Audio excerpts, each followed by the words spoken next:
يا الله، ونقول بسم الله ونيجي وياكم ويا الفيديو اللي هواي طلبوه مني، اللي هو الجزء الثاني مال العربي السادس الاعدادي.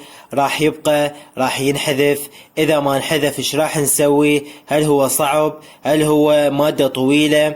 خلينا نتفق انه المناشدات مال حذف الجزء الثاني قليلة وليست بالمستوى المطلوب، وبالاخص بالمدرسين الاختصاص العربي. طيب رفاعي، ليش المدرسين ما يناشدون؟ الجواب واضح، لأنه هم عندهم ملازم الجزء الثاني، فيريدون يستفادون ماديا الدورات الخصوصي، فمو من مصلحتهم حذف الجزء الثاني. زين، في حالة ما انحذف الجزء الثاني، هل هو فعلا صعب؟ وهل يحتاج إلى وقت طويل حتى نخلصه؟ ابو المثل يقول لك اسأل مجرب ولا تسأل حكيم، بس هالمرة وياكم المجرب والحكيم. انا المواضيع الجزء الثاني مال العربي القواعد كلهن دارسهن، وكلهن اعرف الدروب الوزاري بيهن.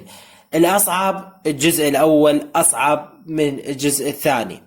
عندك بالجزء الثاني فقط التوكيد مو صعب بس طويل ويحتاج له شوية تكرار، واني حنزل لكم قريبا ملخص مرتب كلش عن التوكيد.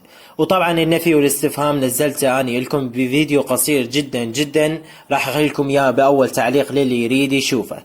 باقي مواضيع الجزء الثاني عاديات جدا، واذا واحد يخلي عقله وياهن بيوم واحد يخلص كل مواضيع القواعد.